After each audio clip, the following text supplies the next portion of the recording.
Today we're going to talk about Marlin. We're going to specifically talk about what it has and what you can do with it. Now, if you don't already know, Marlin is a software that you can load onto a printer board that will allow you to run a three-dimensional printer. So first I want to start with is the Marlin Firmware website. It's marlinfw.org. And on the website, there's a lot of interesting information. They talk about what you can learn, you can contribute, which I highly suggest, and obviously you can download their firmware for free. So I'm going to go over to the download section and show you what's here. Now, Marlin has several different versions. Usually they're released yearly. So the first two digits of the 2.0 release are for 2020. Then you have the one that says 1.1.9. That's from 2019. The differences between them would be that anything that's a 1.0 version or 1.x version is that it's for 8-bit processors. Anything that's 2.0 or above will be for either 8-bit processors or for 32-bit processors. Now, seeing how I've already done a tutorial on the 8-bit processor, I'm going to show you the 2.0 version. So I'm going to download the zip over here. And while this is downloading, I'm going to show you that there's a couple of different things here. Some of the interesting things are, bitmap converters. If you want to make your own splash screen when booting up, you can create it with the bitmap creator. Then pay factor calibration pattern. Not exactly sure what that is, but bug tracker is where you can actually check on what current bugs actually exist, and you can search through these as well as type something in, like for instance, if you wanted to look up TMC 2208, there may be some open bugs, but this will give you an idea of what to search for if something's occurring. So just using a single phrase, you can find the answer.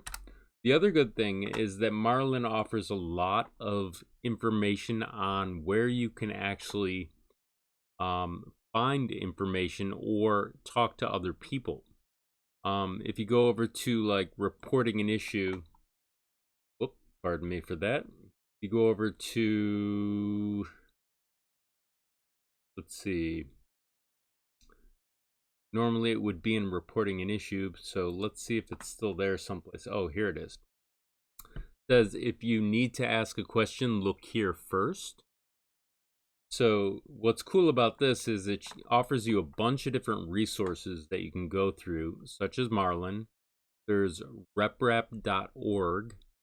You have Facebook, and then you have Discord, which has been really helpful lately. And then there's several people that do tutorials online, like myself. So now that that's downloaded, what I'm going to do is I'm actually going to show in folder, and I'm going to right click on this and extract all. Then I'm going to click the extract button, and this will allow me to unzip the compressed file that keeps the software that we're going to use to load firmware. So Marlin's a collection of, I believe, C programming language files. So it's going to be organized as such. So what you want to do once you're in VS Code, and if you don't know how to install this, I did a tutorial on this previously, is that that'll walk you through the experience of how to install. So I'm going to skip that for now, but I'm going to click on opening a folder. And I'm going to go to the Marlin folder that we unzipped, and it's actually a folder within here that we're going to select to open. So it's the entire folder. Once it's opened, it's going to have a default configuration for the ramps 1.4 and a default chipset of the Mega 2560. And how I can show you that real quick is that if you go to Marlin and then configuration.h and you do a search on motherboard, this is generally what you're going to change for your particular setup. So that may vary depending upon what you're working with. So the other thing is the chipset or environment.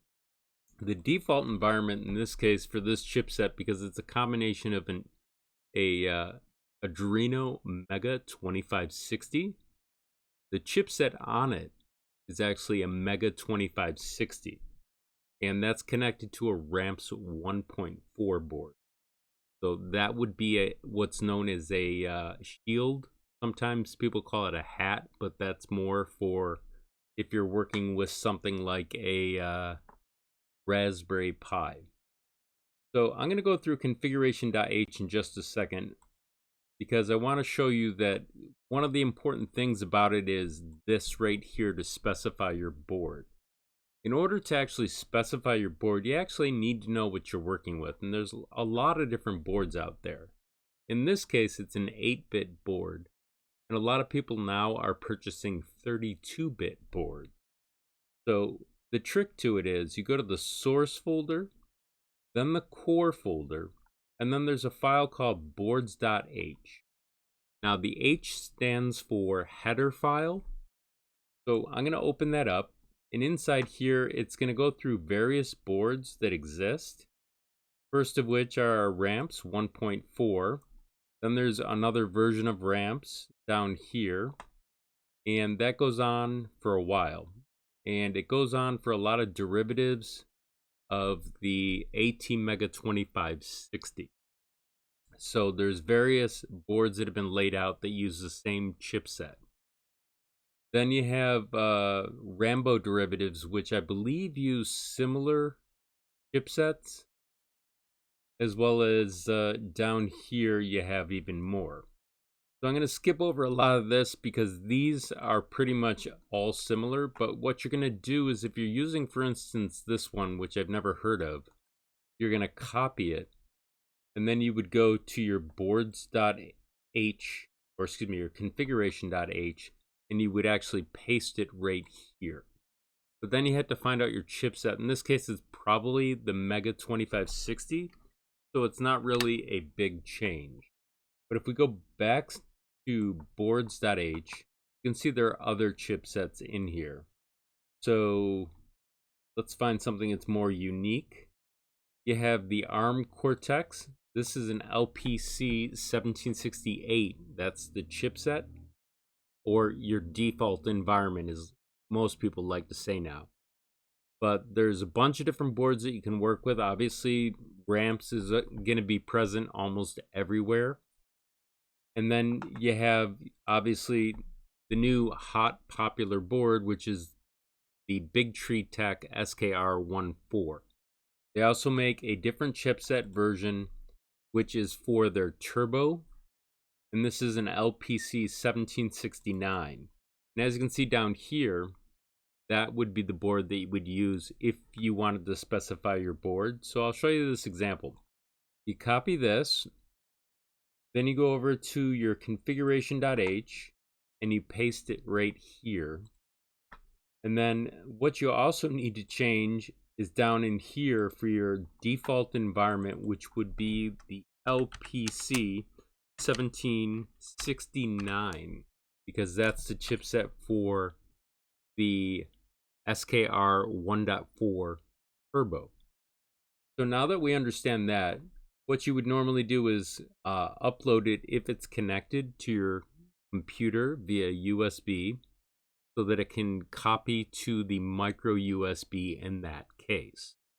For the Mega 2560 with the Ramps combination, you would actually do the same thing, but there is no micro SD card to copy to. Now both can be actually compiled right here. And another word for compile is build, obviously. And one of the things I want to explain about building is if you have an error in your file where it doesn't build, one of the good tricks that you can use, this is kind of a pro tip, is you can go to the Marlin website and pull down a second copy of Marlin and then reload it like I showed you just a moment ago, and compile it step by step for each change you make so you can locate where the possible issue may occur. That'll help you narrow down what you're changing and what might be breaking. Or it might be that some people call it a fat finger, where you accidentally put something in front of a line or in a line that's not supposed to be there. So now I'm going to go back to the configuration.h, and I'm going to show you other various things that are of importance. Up here, they talk about the serial port. If you're working with a Bigtree Tech SKR 1.4 Turbo or anything that's 32-bit, you're probably going to have to say -1 for your serial port. Now, let's take a stroll around here. This can vary depending upon your board and what it's able to do. But remember that almost all of these, up to about here, are very rarely used. So I'm going to scroll up and I'm going to say I want to look at some other things. Now, there's a way to actually enable a custom boot screen. If you were inclined and you created a bitmap image from the Marlin website, you could actually use this by deleting this and then making a few mods to a file and being able to create your personalized boot screen. But seeing how I've done about 8 tutorials on that, I'll let you find those on your own. And then let's see, you can actually add your own personalized configuration string if you so choose. I usually don't do it only because I'm the only one consuming what I'm making, but if you decide to make a printer that you want to try and sell to people, you may want to do that.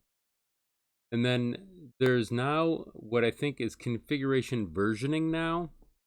So I believe this is supposed to be 2.0.5. something, but I'm not exactly sure what they're doing. But this is helpful for troubleshooting. If you need to ask for help on like the Marlin Bug Track database website, they'll probably ask you what your version is, but they'll probably also ask you to zip this file and your advanced configuration file to post on the website.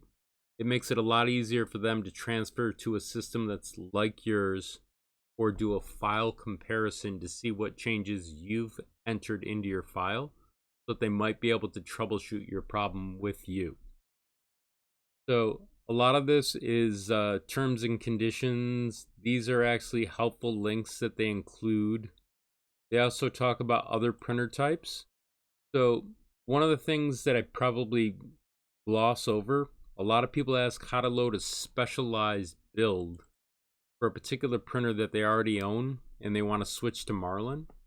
So inside the folder where it's actually unzipped, you can go into here, and what they usually keep is something called a examples file, which apparently doesn't seem to exist right here, but I'm sure it does. Let's see if it's under config. Nope. So what they usually do in the 1.0 version is they'll have a folder that says examples. You can copy out those files and then copy them over to your current configuration as a shortcut to actually doing what you're doing with your particular hardware. Now, in this case, it doesn't exist or doesn't appear to exist right now. They're probably working on it, which is okay. But what you can do if that is a problem is you can actually download the 1.1.9 version and then do a file compare between the configuration.h that you have currently for 2.0 and the 1.1.9 version, and take the settings from that and plug them into your new configuration and then modify things around it depending upon your needs. So that's one step to actually simplifying your configuration if you're having trouble converting a configuration over. But this is basically designed for building it up from the bottom up. So we've gone over that. There's another thing you can do here to actually define a serial number for your printer. And then there's obviously a way to pick multiple extruders. According to the software now, it says that it can do 8 extruders. So there's various things that you may need to do to configure it. And that would be up to you to figure out with your compiles, because there's a little bit of steps that are involved, which I don't have time to do in this particular video. But I also want to point out that you can custom name your machine right here. And then down here, this is designed for specifying what size of filament you're working with. Now, I can tell you that most printers use 1.75 millimeter filament. That's the most common used filament. I'm sure there's people out there that probably use 2.85 or 3.0, but those are few and far between as far as I know. Now, over here, this is for using multiple extruders. Now, up here, if you were to specify that you have 3 extruders, but you only have 1 print head for like a diamond print head, you would probably remove that to set it up. But seeing how we're not actually doing this right now, I just wanted to make you aware of that. Then if you scroll down, there are other types of things that they talk about. I'm not super up to date on the multi-material multiplexer. You'll probably have to read up on that on your own. Maybe someday I'll get one. But they have a bunch of different things like that for like Prusa. Those are unique to whichever configuration that you're going to be working with. And then they have switching extruders. This has more to do with learning the individual ins and outs of the particular printer that you're working with. So I'm not going to be a big help with this right now, because I usually do individual tutorials on smaller subjects, not to overwhelm anybody. This is used for parking your extruder, which is kind of obvious. You might have 2 X carriages on your X axis, so one may be not in use while the other one is actually printing. So that's something that you can set up. It actually basically has 2 motors driving the X carriage, one on either side, would be how I imagine it would be worked with. I haven't actually done this yet. I'm actually still designing a printer to do that. And then they have something for magnetic parking, which is it parks on magnets to stay out of the way. So there's a lot of little settings there that I won't go into right now. They also have switching tool heads. Some people use this to make specialized CNCs or switch print heads. I've never actually worked with it myself, but it's an interesting subject. And of course, this is a possible option for doing magnetic switching of tool head. So this functionality is pretty much very new for me, at least. So I'm not going to talk too much about it until I actually work with it. Down here we have a mixing extruder. Something like a diamond print head may have mixing involved with it. So if you're using that and you want to kind of blend colors together while you're printing, you could probably uncomment this. I'll go into diamond print heads some more over the summer, but for now I'm going to actually skip the subject so I can show you actually in a regular tutorial on that. PSU control, this means power supply control. You can actually control your power from like a computer power supply or one that you buy off the shelf. So they want you sometimes to specify that. I've never actually worked with it. I just assume that it's there, but there's settings for it. Down here we have thermal settings. This is kind of interesting because what it is normally is a piece of glass with wire traveling through it. And what occurs to tell temperature is they send basically electrons through the wire, and heat that is present on the wire either slows down or speeds up the passage of time that it takes to pass the current through. And they can then judge how warm or cold something is.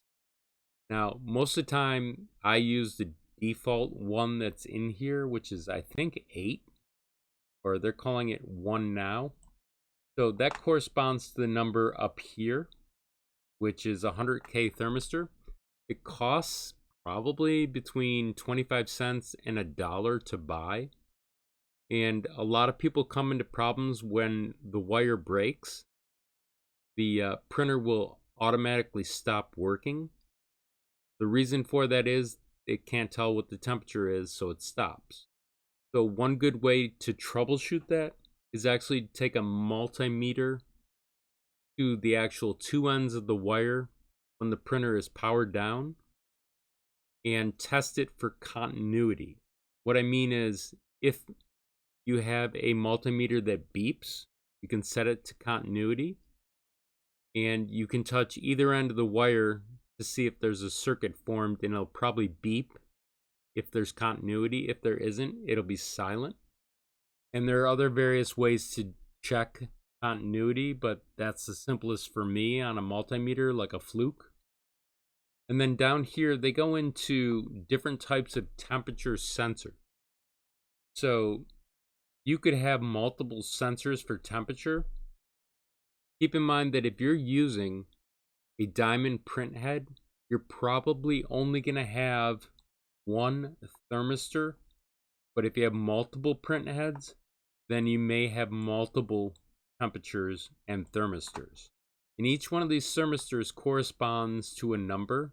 So if you were to put like 21 in here, that would be for the sensor right up here.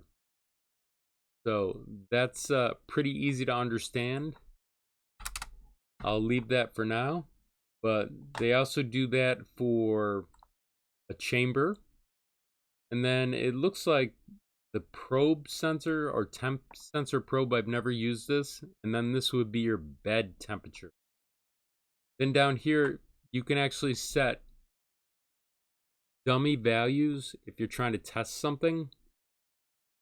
And I generally don't recommend using this, but if maybe you're making a pancake printer, you might want to have a dummy print value because you're not actually using the thermistor, you're just printing on a pan.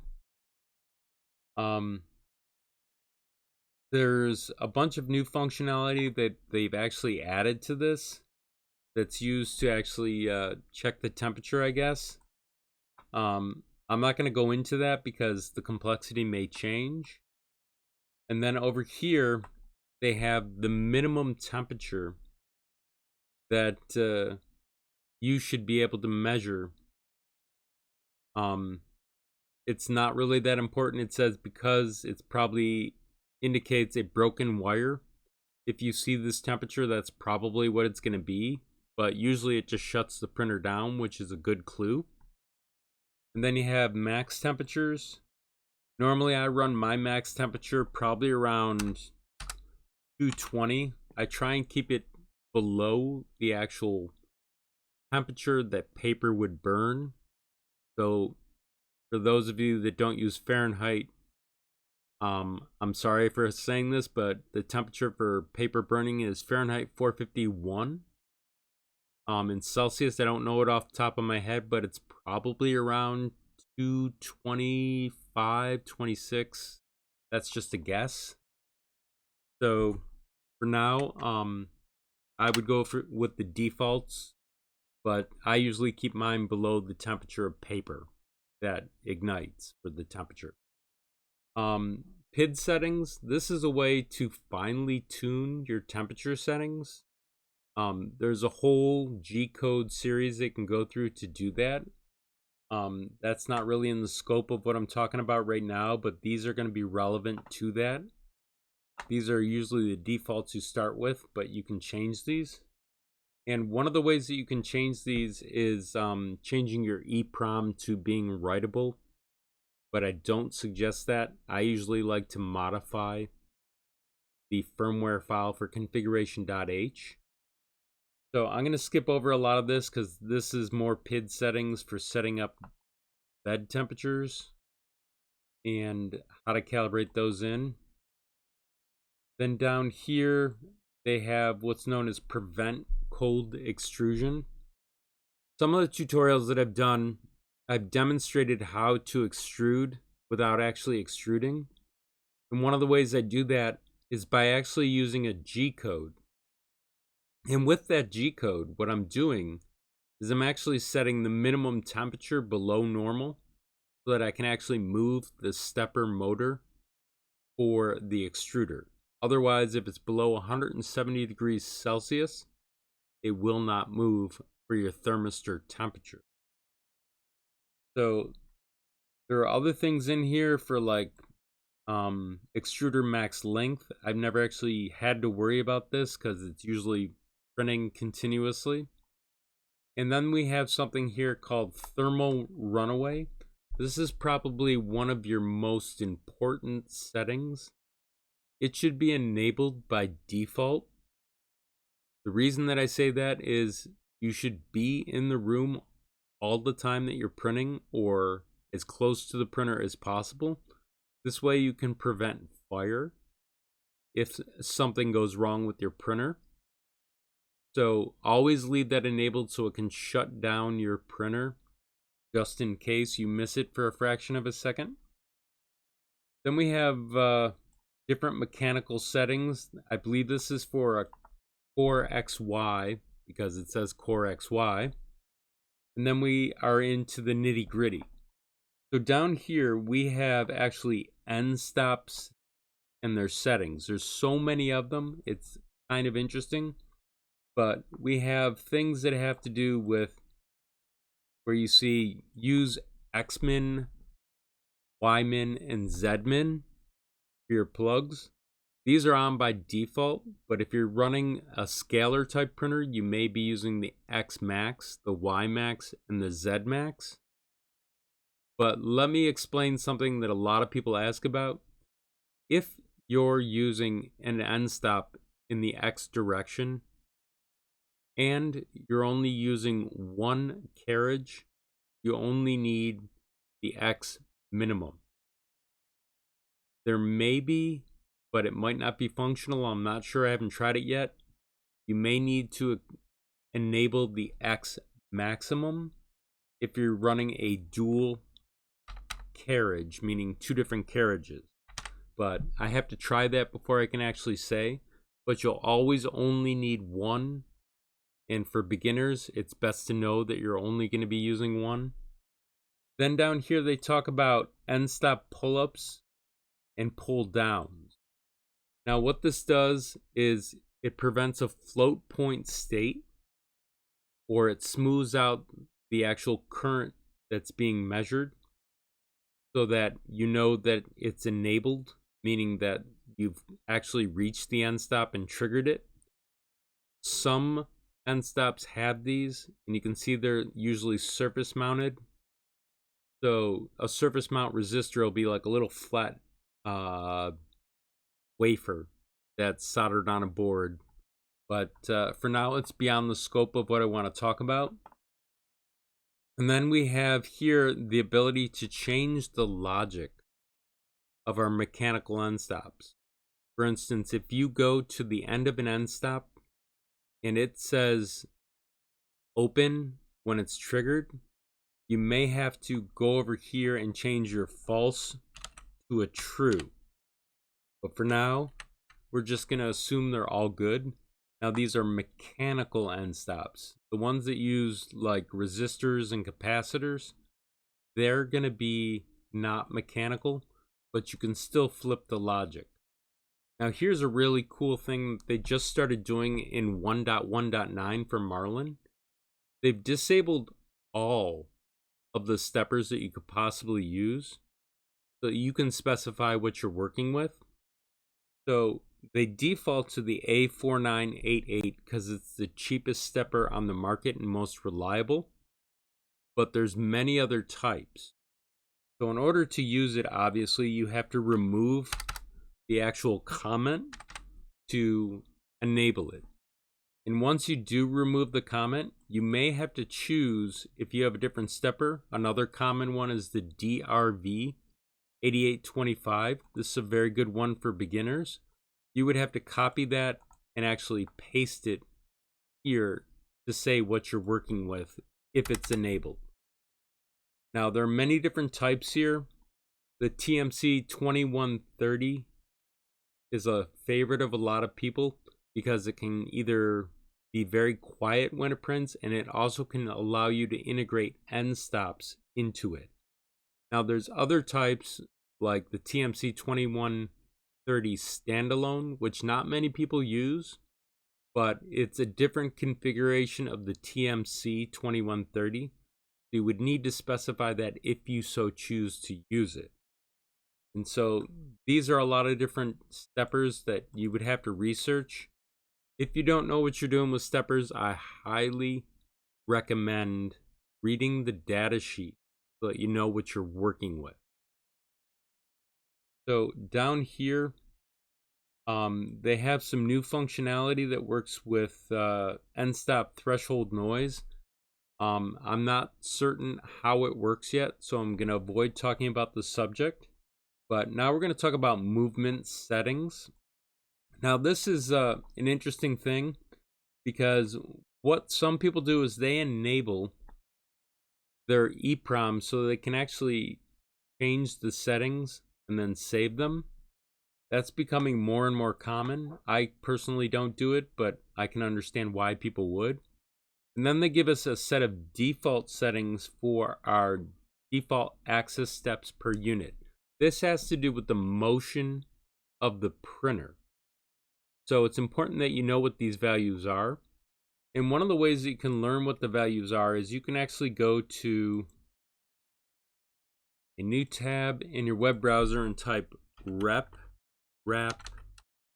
calculator. And what's good about this is that if you go to like this website right here, it will explain what you need to do for settings for your X and Y and a belt-driven system. So for instance, most motors on the market are going to be 1.8 degree of step. It usually means it's a NEMA 17 stepper. But then they talk about drivers. So the A4988 would be the 1/16th of a step driver if you're using this belt pitch, this belt preset, and this pulley count. Now these can vary. So I mean, if you have a 16 for your pulley count, then you might be doing 100 steps. So keep that in mind if you're going to modify anything. But for now, I'm going to leave it at its defaults and show you what happens if you pick a 1/32nd of a step. This would be a board like the DRV 8825. That would mean that you would need to use 400 for your value. Now, the Z-axis has to work on what's known as a lead-driven system. That means that it's basically working on a screw. So the lead screw in this case, they talk about the stepper again, they talk about your motor, and then they talk about your pitch. So in this case, it's 1.25 for an M8 threaded rod. That's what I used initially when I worked with printers, but there are other ones out there. There's actually one called a T8, and it has different pitches as well. There's 2 millimeters and there's 1 millimeter per revolution. So, but your default value is going to be down here for that. So what I'm going to do is I'm going to copy these for now to show you in the example in VS Code. And as you can see in VS Code, this would be your Z axis. You would probably paste this here for that particular stepper. And we would do 400 for the X and the Y, we'll assume. And that would be how you configure that setting. so that it's no longer default for the values that were once there, being 80, 80, and 4000. Then they talk about different things for like how to manipulate the printer for faster printing. I'm not super educated on this value, but you can look it up yourself. A lot of these values are for more advanced printing, like max acceleration. I don't recommend starting with these things because you could actually destroy your printer pretty easily. The jerk value has to do with speed up and slow down, for those that don't know. I'm going to skip over a lot of this because it's more of an advanced topic. Let's see what we got here. This is more advanced, so I'm going to skip some of this just to keep this short. Now they're starting to talk about actual probes. So this is a way to judge where your z-axis is located. So keep in mind with these, there are different types of probes. The piezo has to do with a magnetic effect or detecting a magnetic field. A lot of people like that because they don't have to touch the surface with it. Then they have a Z probe now that actually has a sled that extends down the actual arm to the surface so that it can judge the distance. And then you have another type of Hall effect sensor, which is a BL touch, which is rather popular, as well as the 3D touch. They function almost the same, except they have different arms on them. It's basically a tube that is pointing at the surface, and when it becomes close, the magnetic field changes between the tube and the magnet, and it clicks up, and that closes your circuit, which says you're at your surface. So that's how those work. There's various versions of these. There's also capacitive sensors, inductive sensors. Solenoid I've never worked with, but I believe it's a pin that deploys. I guess there's other types of sensors here. I'm going to skip a lot of this, but I'll talk about right down here how it actually works. For the surface, where they're showing how to show the location of your sensor, depending upon where you mount it, you're going to have to measure in millimeters where it is. And so the actual center right here is actually N for nozzle. And then anything behind the sensor towards the back end of the printer would be a positive value for the sensor for your Z end stop or BL touch or whatever you're using. And anything towards the front of the printer for the location of the center would be negative in value. And so you'd put these in for those values after you measure them to give it a good idea in the software where the sensor is located in relation to your print head. So I'm going to skip over a lot of this because this is kind of advanced stuff for a lot of people. They talk about different things for configuring the probe, and this can get somewhat detailed. Down here though, they start talking about different things having to do with like the inversion of your direction. So if you have a stepper and it's going the wrong way when you hit home, and it's going to the right when you think it should be going to the left because that's where your printer end stop is for that axis, you could always change the false to a true, and that will change the direction for you so it goes the opposite direction.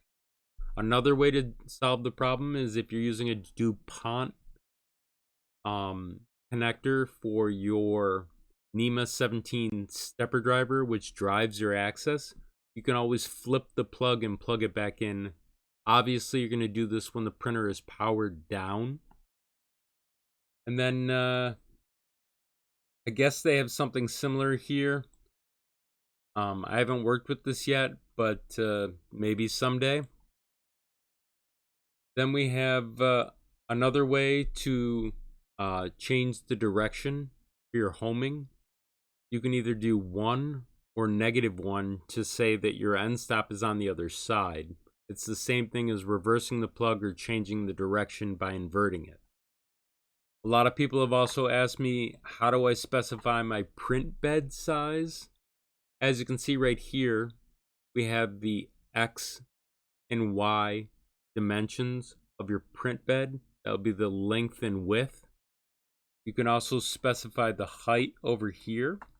And this variable right here is actually the variable down here. So you don't have to specify it manually if you don't want to. Let's see. This has more to do with end stops. I'm going to skip this for now. It's not really advanced. It's just not that interesting to talk about. We also have something called a filament runout sensor. Now, this is kind of interesting. What you're going to do is you're going to connect it probably to your servo pins.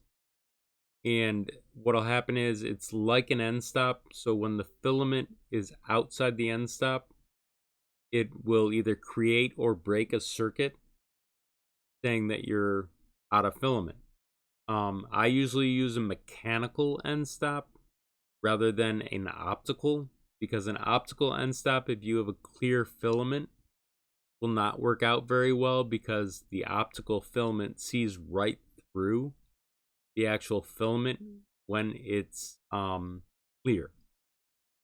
So keep that in mind. There's also an inversion that you can do on the actual switch sensor if it's backwards from what you expect, which may occur with either a switch end stop with no electronics attached, or if you have a more high-end end stop, it may not. So that depends on what situation you get into. Now, they have a script that you can use to test it. It's actually a G code, but we'll skip over that for now because it's more of an advanced thing. We also have our bed leveling down here. Now, this is somewhat advanced topic to talk about. I generally don't use bed leveling myself anymore. I usually just really level my bed and then do test prints to figure out how level it is based on how it's laid down on the surface.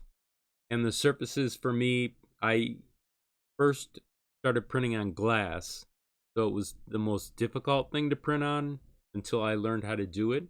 Whereas the newer printers now have magnetic surfaces that you can attach that have pretty good adhesion, and they flex when you print on them if you dig in a little in one corner. Now, these are the actual leveling algorithms that they use. You can choose only one of these. That would be something that you would use with your BL Touch.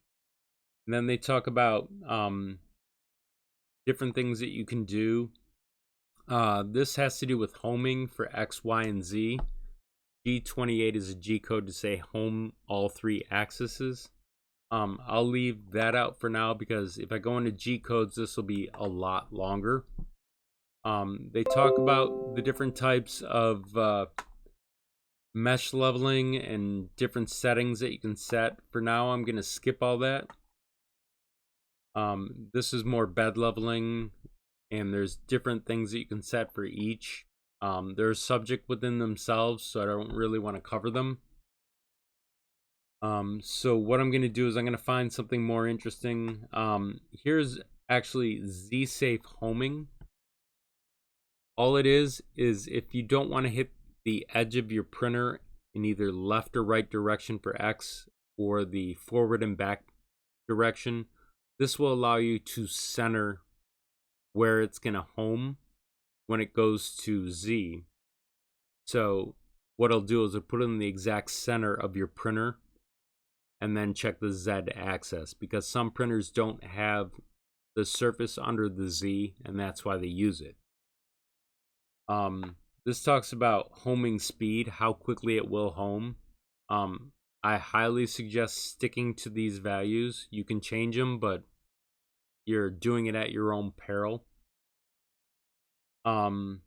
This is more having to do with homing with your end stop.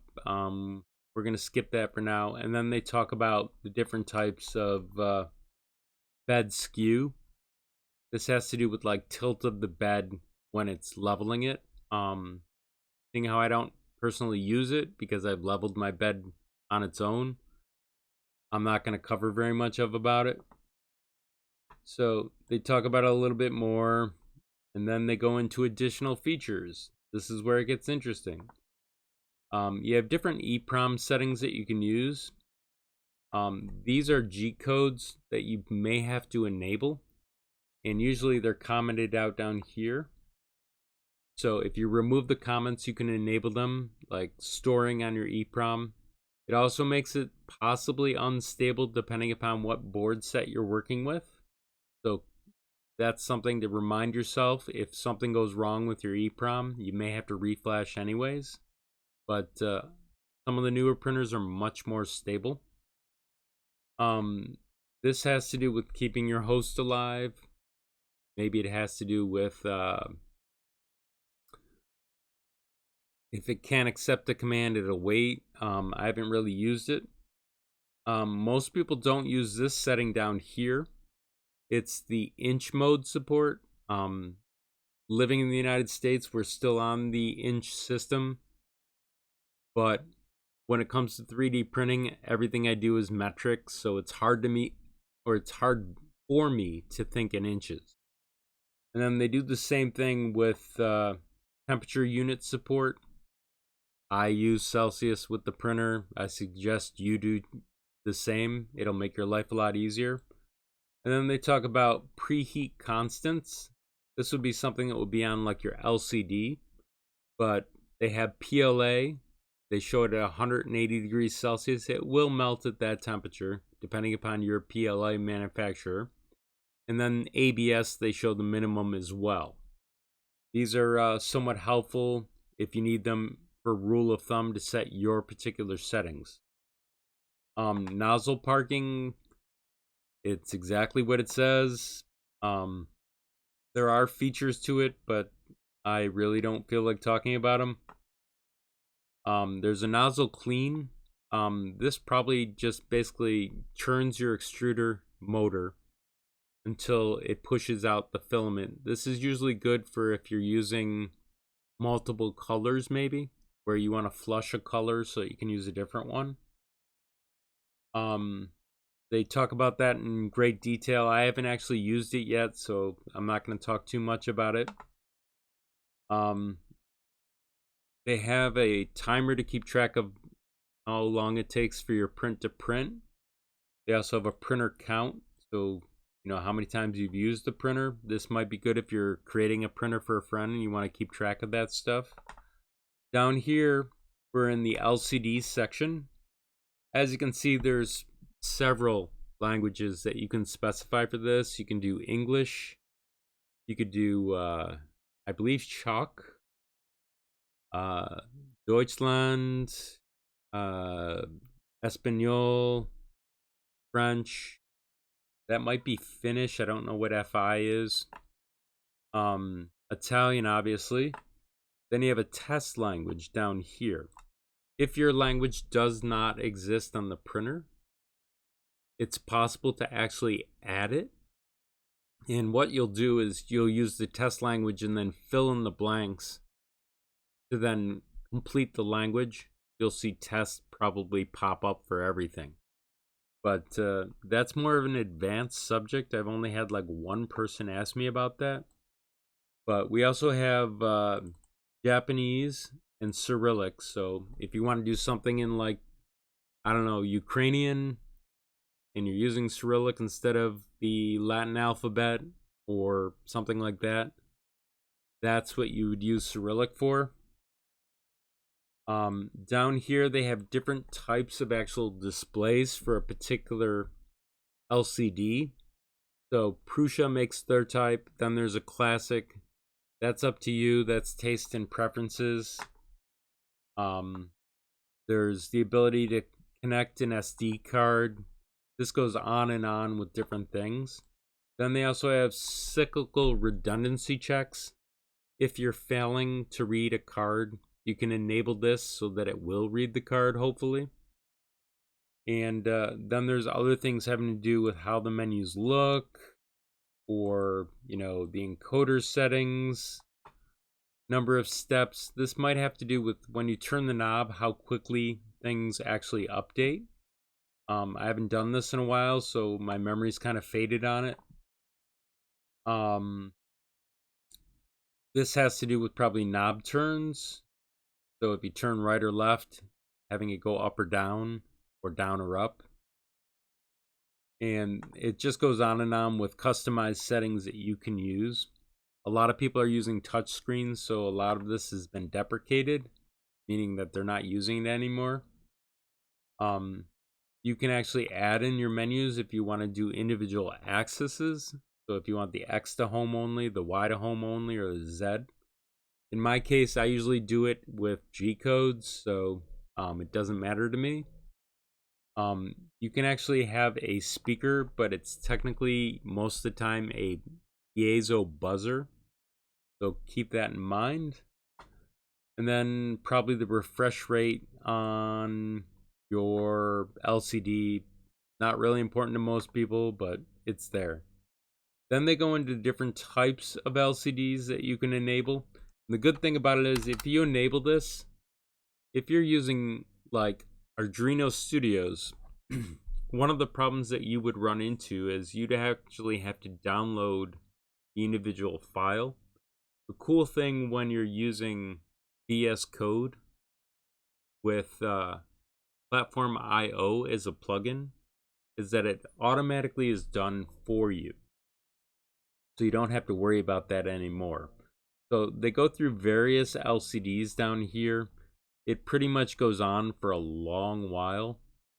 And then they have more information that you can do for different types of controllers. I've used several of these in several different tutorials. It's a lot of fun for me, but I suggest if you're not interested in an LCD, don't buy one. But if you are, keep in mind what you're buying, because a lot of these are difficult to set up. The most commonly used one is actually right here. That was common for the last 5 years. The thing that has changed now is that we have touchscreen LCDs, which are TFT LCDs. So these are starting to go away because the price for those are coming down. So I'm going to skip over all these, and I'm going to find some more subject material to talk about here. This is actually another type of LCD. It's a very tiny one usually. This is more having to talk about other stuff that I'm not familiar with, so I'm probably going to skip it. Here's TFTs, but technically TFTs are hooked up a different way. They're hooked up to your auxiliary 1 most of the time. There are boards that have special ports for TFTs. So I'm not really going to talk too much about this because it's not really used. This has to do with, I guess you can connect buttons.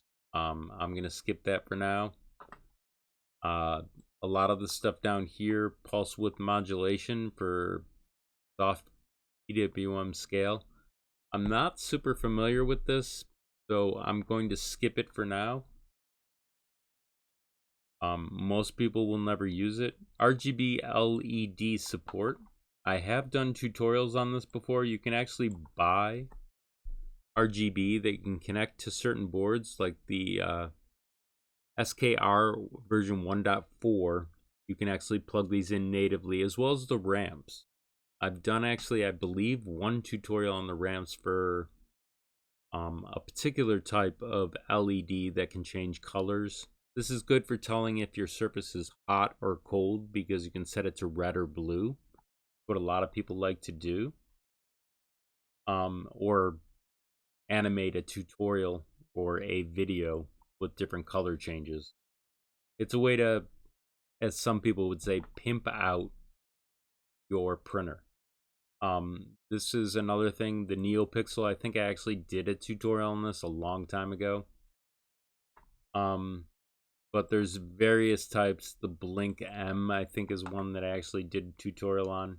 But I will be doing one in the future again. I'm just waiting for that to become available.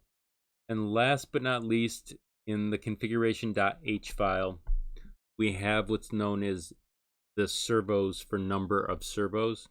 Some people like to use servos to move a sled or do other things. Some boards allow you to add up to 4 servos, like the ramps, which maybe someday they'll turn into auto bed leveling, where it automatically takes your surface and actually levels it for you. But no one's actually requested that yet. But keep in mind with this, normally when you enable this, it's set to 3. But down here, you might have different speeds. So you may have to say 300 again, and maybe 400, depending upon what you're working with. But those may vary. Back in the day when it was 1.1.8 for Marlin, you had to do that. They may have set it up now so that you you can build without an error. So the next thing I want to talk about here is configuration.h. This is where all your advanced settings takes place. I'm not going to go into a lot of these subjects because most of it is talking about steppers. And as you can see down here, they talk about actually temperature sensors or thermal settings. I haven't worked with this, so I'm going to probably skip that. They have sensors for your chamber. They also talk about, like, in here, the BL Touch. There are additional settings that you can set. I don't suggest using them unless you know what you're doing. So they're just going to talk about different thermal settings that you can set. It's not really of use to a beginner. PID temperature is specializing your temperature. There's a lot of subject matter in here that doesn't really matter. But there's also different types of fans that you can set up. I'm trying to find that functionality right now. It's been a while since I went through here, but as you can see, they also have extruder runout protection, where you can set up, settings for your runout sensor. Here it looks like they have something to do with temperature measurement. I haven't worked with it, so I'm gonna skip it. Fan control is kind of cool. You can actually set fans to automatically turn on and off with fan control. There's so many different settings in here. Normally I don't use a PWM fan because I haven't found anything that's reliable to work with yet. But a normal 12 volt fan, pardon me. You can set different speeds for when it's active and when it's not, and you can also set pin settings for a particular fan pin that you're working off of, depending upon your hardware. So a lot of this is not completely done yet, because the PWM fans aren't really that easy to work with yet, for me at least. But down here is actually where you can set the fans by pin. And what I mean by pin is, in your pins file for your particular board, there'll be a pin out diagram that will allow you to pick pins that you can auto control on your particular board. There are various ways to do it. There's fan extenders that you can add as well that'll allow you to do this. For now, I'm going to skip it because it's almost a subject within a subject. Case lights, this would go back to like the LEDs. Closed loop controller, this is very new. I've been experimenting with it. I haven't yet had something that's easy to explain to other people. What you need to know about this is that it may not be as precise as your current stepper.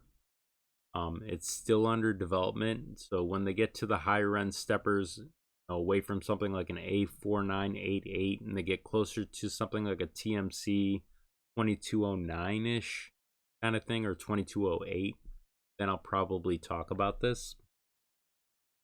They talk about dual steppers.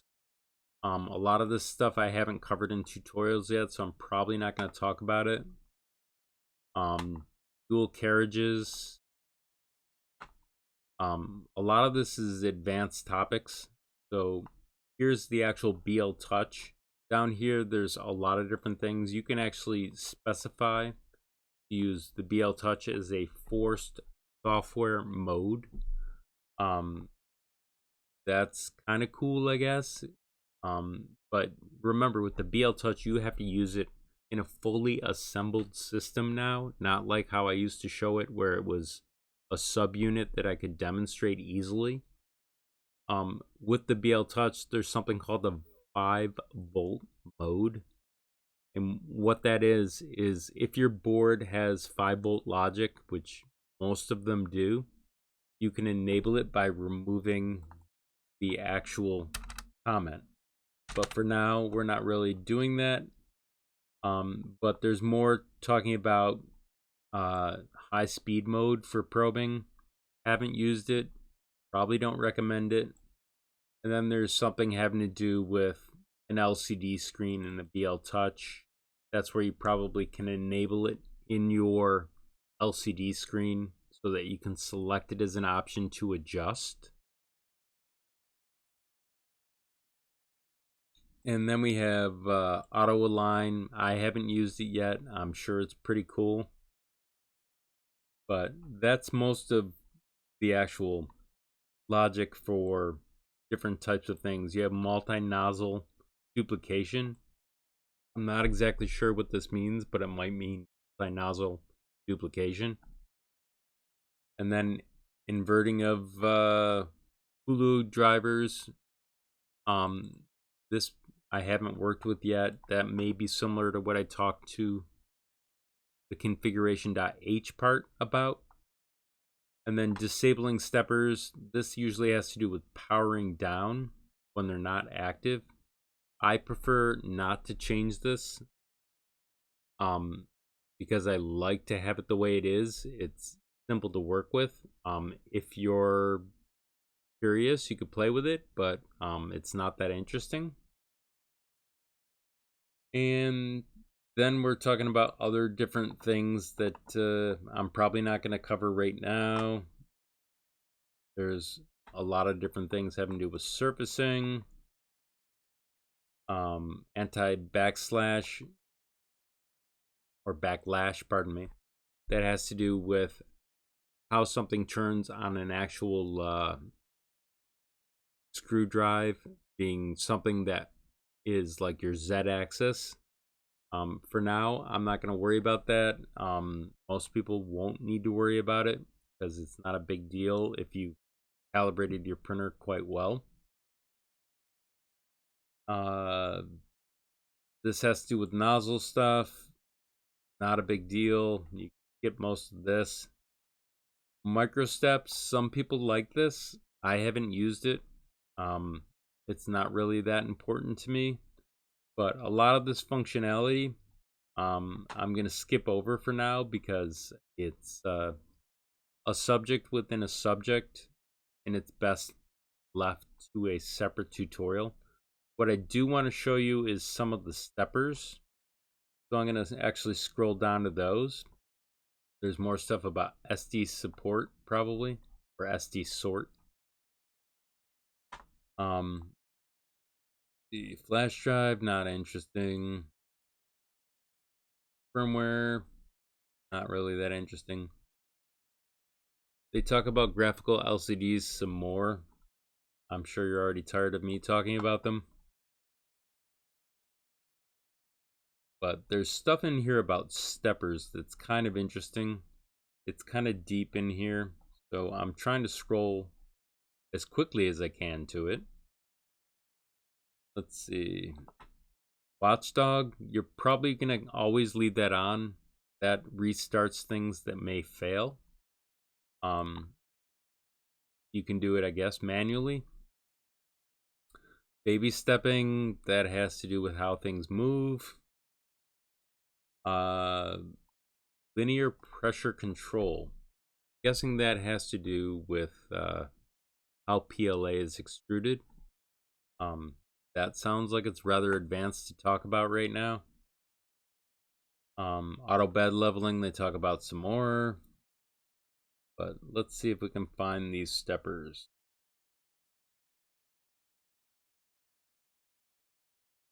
Talking about buffers, not really that interesting.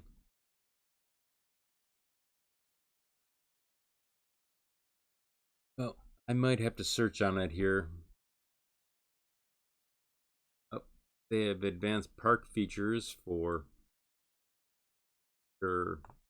X garages. Here we go, steppers.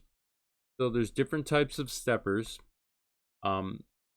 This is probably going to point you to the data sheet to explain stuff or give you the libraries. Some of the things you have to keep in mind when configuring it have to do with the resistor sense. It may vary from board to board, but it's starting to become somewhat, it's almost standardized, but don't quote me on that because it's probably going to change the moment I say that.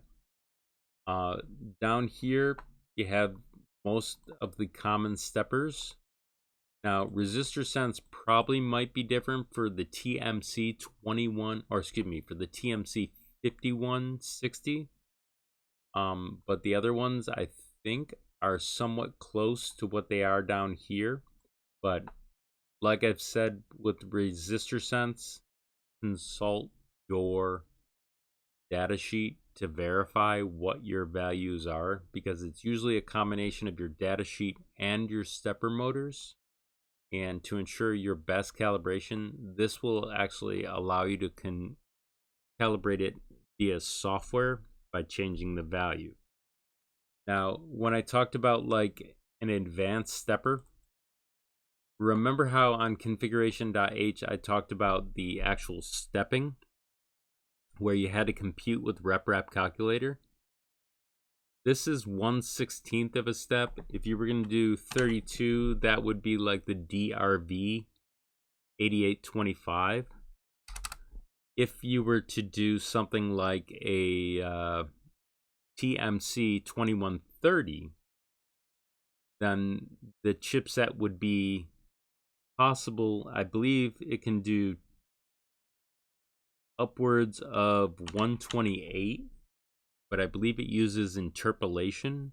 It's safest to probably pick as a high number 64 because that's the doubling of 32, but that's how you would set both those values based on what you're working with.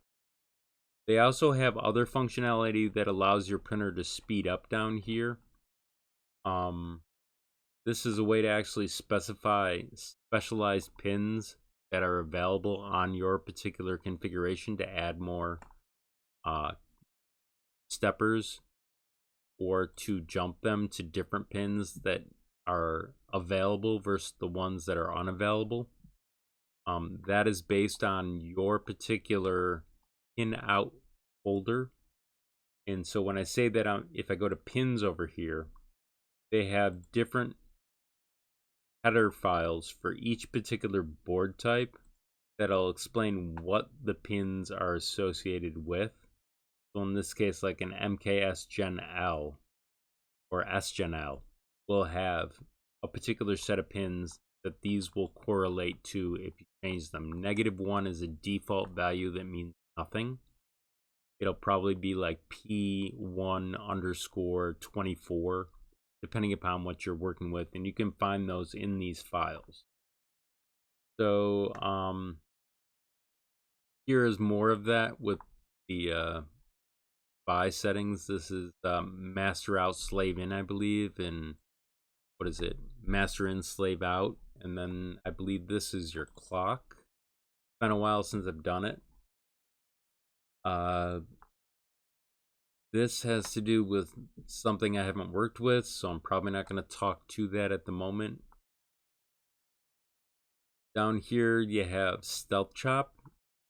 That's something that's native to your board. If you were to comment that out, it would probably change it to a different mode.